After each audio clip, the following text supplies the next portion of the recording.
with a yo-ho-ho, it's Mark Evans! Welcome back to Inazuma 11 Aries. Yes, the main character of the whole franchise. This guy is finally gonna be in an episode. He was in the last one, but like, only from behind and without any lines of dialogue. But now, Mark Evans is here. I don't have any orange shirts in my entire wardrobe, so we're just having blue, I guess. But Mark is here. This is episode 21 of Aries. It's 22 of Aries. Can you tell I can't see very well? In this episode, Raimon are going to take on Everytown Jr High in the semi-finals of the Football Frontier. And yes, they are captained by Mark Evans, the former Raimon captain and main character of the whole series. They tried so hard to keep this guy a secret. Like, so when Everytown is first introduced, they say, oh, they've got a legendary goalkeeper captain, but they don't tell you who it is. And then there's this one point where a shady guy in the shadows, I don't think we need the fringe anymore, some shady guy in the shadows was watching one of the previous matches, but it's, who is it? Oh, I don't know. But now, in the past episode, they name-dropped him. We're getting closer, but he still only had dramatic stepping on things, shots and visibility from behind. And now, here in episode 22 of 26, Mark's face, which they even silhouetted on the Inazuma 11 Aries website, by the way. They went that far out of their way. And the first appearance of his face is the sponsor ad for Panda, the car sponsor of Everytown Jr High. Oh dear. And then even after the sponsor ad, they go back to the dramatic dust step footsteps, and his voice appears before his face does as well. And only does his face finally appear when he's like, let's play football! And then we get take it to the top, and we wish that we never played football in the first place. But yeah, so finally we can talk properly about the main flipping character. Except the thing that I have to lead with isn't all that brilliant. Let's mix in some good first. Everytown also has Coach Hillman and Sylvia as the coach and manager respectively. That's a nice little thing. See them in Aries. They don't get to do a whole much, but they're here. But Mark, I really like the English dub of Inazuma 11 Aries, right? I think it's extremely well made. The budget behind it is so clear.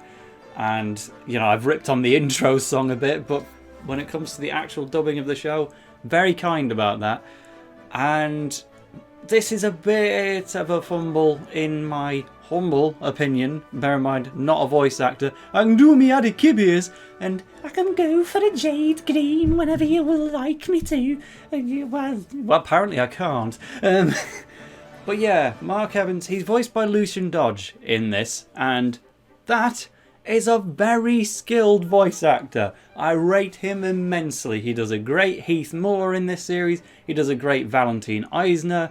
Over in Danganronpa, he's great as Kibo, and especially as Hifumi Yamada. The fact that that's the same voice is astounding. He even did some voice work in the American release of Inazuma 11 1 on the DS, right? Or 3DS. He's very good. In fact, one of the best in the business. His Mark Evans just doesn't quite sit right with me. It would be fine on most characters, but it's very softly spoken. It's calm. It's gentle. The antithesis of how I would imagine Mark Evans to be. Yeah, like, I'm sad that we never got an English dub of Inazuma 11 Orion. But I guess if we're going to be forced back into Japanese for that season, one thing we gain out of that is the classic Endou Mamoru voice. Yeah, this one wasn't the best. Not going to hold it against the series because he's still like, it's not bad delivery or anything. It's just not quite what you'd expect Mark to sound like, you know. But we haven't done this in a while because most of the teams that we've been up against in previous matches have been familiar and not brand new. So let's go full screen. it's time for, I'm pointing at the screen even though I'm already out of it now. It's time for Rate the New Dub Names!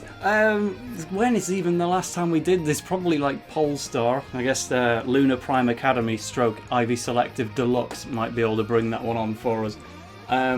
These are all kind of farmer and nature themed, so a lot of them aren't too funny and are just like genuine real world names.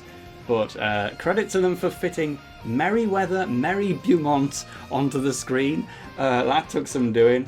Burley Carpenter is pretty funny. But out of this bunch, you know, there's nothing amazing, but I'd probably go with Luke Blank as my favourite, just because he's got a blank look expression, and I didn't really kind of notice the joke until I was trying to pick my favourite here, so he stands out there. Please also remember that Mr. Yi is currently on vacation in Hawaii. There's also 2 teddy bears in the stands selling ice cream and eating their own ice cream.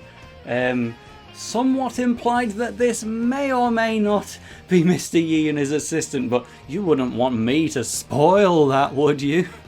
So alright, match begins. Raimon are actually starting pretty well against this team of comparative newbies who've been formed only a few weeks or months ago by Mark Evans being their football ambassador. Raimon go for a shot, but of course the goalkeeper is going to be a bit of an obstacle. We'll bring the fringe back just for that. Is this looking more or less Mark than before? Definitely a lot less, but we can't be finicking about with that all day. Yeah, not only does Mark stop the shots very easily from Adriano, and especially Basil, he does a great to stop the fire tornado and truly say, yeah, we're in the semi-finals now, we can't still be using a move that was outclassed by the end of Season 1. He just kicks it away. Like, it's such a Chad move from Mark to just go for one of the bare-handed stops, except it wasn't even a hand, it was a rare goalkeeper kicking save. Yeah, and not only is he making excellent saves, he's actively doing what the villains in Inazuma like to do, just having a Dave Quagmire or a Galileo moment, or anyone from the Hyper-Evolved Children, that type of thing. I want to say Hotel as well, but I don't know if he actually does, despite me putting him in the top 100. Whoops, need to brush up on my knowledge there. But the point is, he actively gives the ball back to Raimon to take more shots, and it's like, we've seen this in Inazuma before. We haven't seen it from Mark. Look how happy he is. Why would this guy try to provoke his former team? Axel and Nathan are just kind of watching in the stands, being like, he must have some kind of plan. Sorry, bring you in for... He must have some kind of plan. But they never explain it. Like, he's trying to provoke him, but, well, if it's explained, it's not in this episode, but it's cool seeing Mark just up his game, and obviously he's trying to teach the world how to be better at football, right? That's the point of being an ambassador, so he's gonna try and get this Basil guy to do anything other than a fire tornado or a flipping polar bear number 2. There's your obligatory mention for this episode. I do like this show, I swear. But perhaps this would be a good moment to bring up any of the new players on Everytown. Like, Mark is the only familiar one here. The one that we shift our attention to is a defender called Billy Miller. And he's not the captain, because Mark is the captain, but it seems like this guy would have been in his absence. Indeed, he did found the Everytown Football Club when it had only 4 members. And that was why Mark, of his own volition, chose to be the ambassador for this team. And that's a nice little revelation, because in all the cases like Nathan onto Royal Academy, Kevin onto Alpine, Jude onto Polestar, it's never been specified whether they were picking those schools or if they were placed into them. But Mark, clearly the most capable ambassador of them all, I would say, deliberately picked a school that did not even have a valid club and has to do it all over again. You could make an entire separate game out of that, the forming of Everytown Jr High. But at the end of the day, it's all thanks to this Billy guy, who's been established as a defender, which is cool because we've not had enough of those this season. But then they're also kind of 180ing with it, because he immediately starts dribbling up the pitch as a libero, the second person to have this role after Trevor Cook. It's like he's doing midfielding before he's even done defending. It's like, oh well. And then they say, oh, and he can also be a striker as well. He will go for a shot at some point. I don't think it's yet. But it's like, well, they introduced him as a defender and they wrote that one off very quickly. We'll learn more about his personality and such over the coming episodes, but all I can really say for now is his design. Here is Austin Hobbs. Here is Billy Miller. Yeah, hair dye. Apparently he'll be like 3 years older. Are they distant relatives? Is this finally how we learn what school Austin Hobbs meant to? Maybe they are related and Austin just went to Everytown Jr High. No, that's not the case, but yeah, they look strangely familiar, but I guess Austin isn't in this season, so they can do it, but like, I guess the other takeaway from this flashback that we got of Mark teaching the Everytown players how to be a football club and appreciate the sport and all that, there's this scene with a raccoon, I'm going to say, which is meant to be the team mascot of Everytown Junior High. Now, I've said the word raccoon, right? And I can already see some of the YouTube comments down below slating TaleOfTheToaster for daring to call this animal a raccoon. But I've been through this before, right? So this mascot of Everytown, it's appearing in the background of a lot of shots. Like, fair enough, they can have a mascot, I guess. I don't know how it's getting around so much, or how it's keeping that leaf on its head. But yeah, this was even established in the previous episode, I think. Watch out for their mascot. It's a raccoon. And before I say raccoon any more times, it is a tanuki. Like, any sort of understanding of Japanese culture will tell you that one pretty quickly. But the dub decides not to do this. Apparently, American school children just shouldn't learn why their Animal Crossing salesman is called Tom Nook. No, let's just brush over it and call it a raccoon. We're eating jelly-filled donuts. Yeah, it's already a strange thing to focus on anyway while they're doing tire training, but like, the dub's really good, I swear, but it's having a bit of an off day at the moment. Mark having a really tepid and calm voice, Tanuki being a raccoon, to misteach Tail into making mistakes in front of all of his cultured friends, and it's like, well, we'll try again next time, shall we? So do you remember when this was meant to be an episode about Maxime? Yeah, he got the focus in the previous one. He's not had a great deal here. All he's done is seen his team arguing after Billy got a really good run up the pitch and took a shot on Sandra but easily got stopped. Maxime's just kind of frowning at his team falling out with each other, and well, that's it. We've not had many moves yet, so let's get one of those in. Valentine, for the first time, uses Cold Snap not as a pass, but as an actual shot. But he probably shouldn't have, because Margin the Hand was on deck, and it really was no difficulty for Mr. This is getting fringier every time. What's going on? Oh, that's not bad. There we go. I'm Endou Mamoru, and let's play football. Well, he certainly did here, because Margin the Hand just effortlessly stops Cold Snap, but I'm not amazingly keen on how it looks here. It's like, I was never massive on the genie moves in the first place, but this one looks a lot more fragile than it used to in the previous series. It's more like of a spectre, a blue ghost type of thing. It still stops the ball amazingly, of course, but it's completely different to how it used to, and it's stylistically it's a bit cooler, but I'd trust it less if I was playing on Everytown. But now we get a new move. Everytown has some strikers. We've not been focusing on them much because it's been Billy the defender going for a shot and then Mark the goalkeeper goalkeeping. But the two forwards at the front of Everytown, let's find our 11 licenses real quick. There you go, Everytown for everyone. If you can name, or I would say if you can name all these guys in the comments, then you deserve a pin. But like, I did include the dub names for them right at the start of the episode, but you know, take a moment to acknowledge their faces. There's Billy Miller on the right hand side, and that's Luke Blank, so we gave him a shout out. But two of the forwards, whoever they may be, went for a move called Dragon Drive. Aries, stop it, please! Inazuma has a lot of special moves. hundreds of them.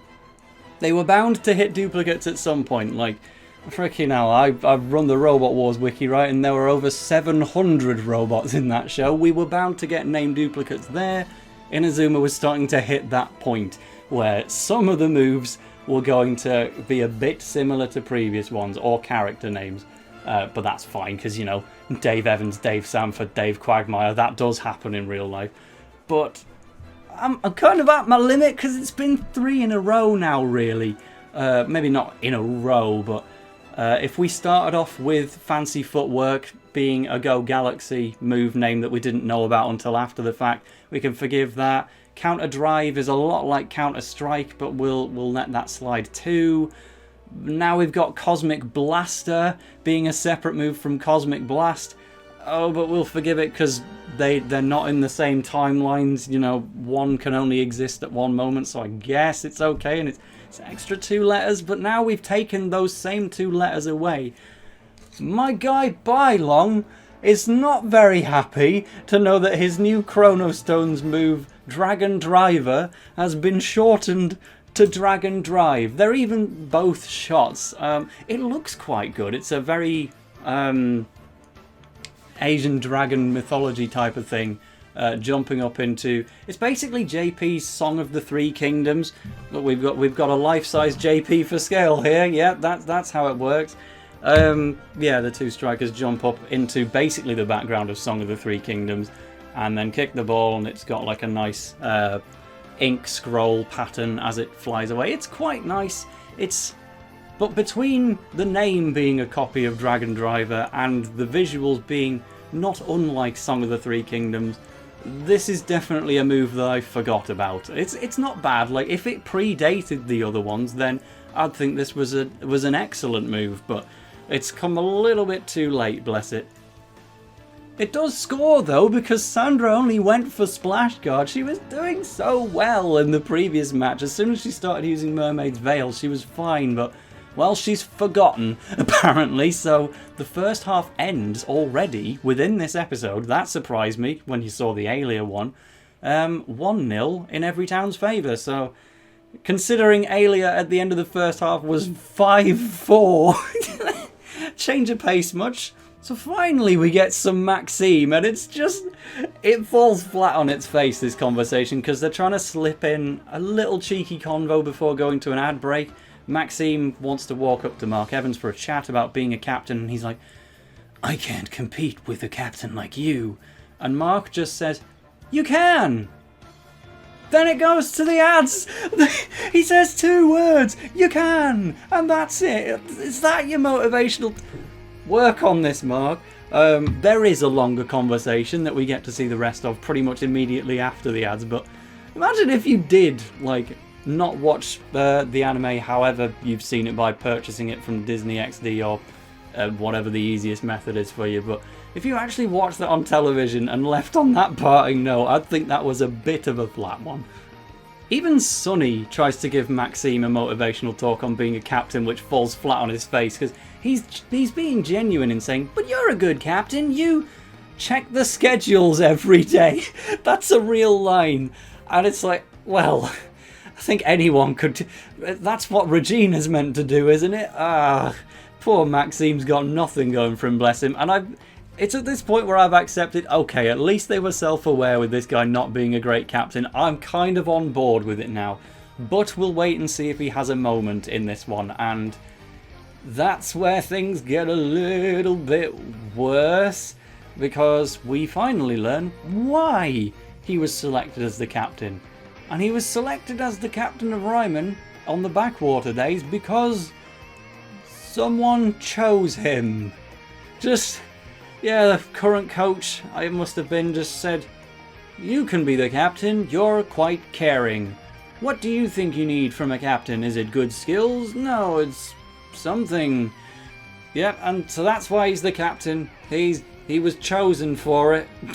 That's it. Let's see if he can live up to that spectacular reputation. He gives a little pep talk to his team and it's okay, but then, you know, it bigs him up a bit, but as soon as it's done, he's just back to his little corner again. So, well, Thank you, Maxime. You had your role. We'll see if you get another one later on, because I guess you've still got that 3-person shot to work on too.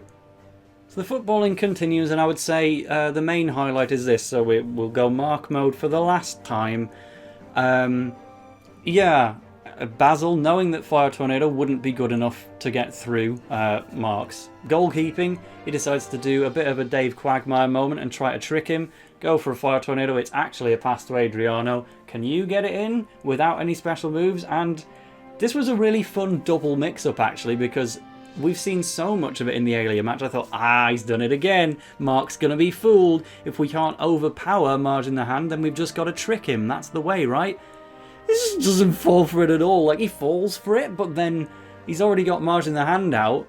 He just dives to the side with it and sweeps him up. And it's like, oh, well, that didn't really work, did it? So Mark just... He's been so good to watch as a goalkeeper. He has not and will not let a goal through in this entire episode.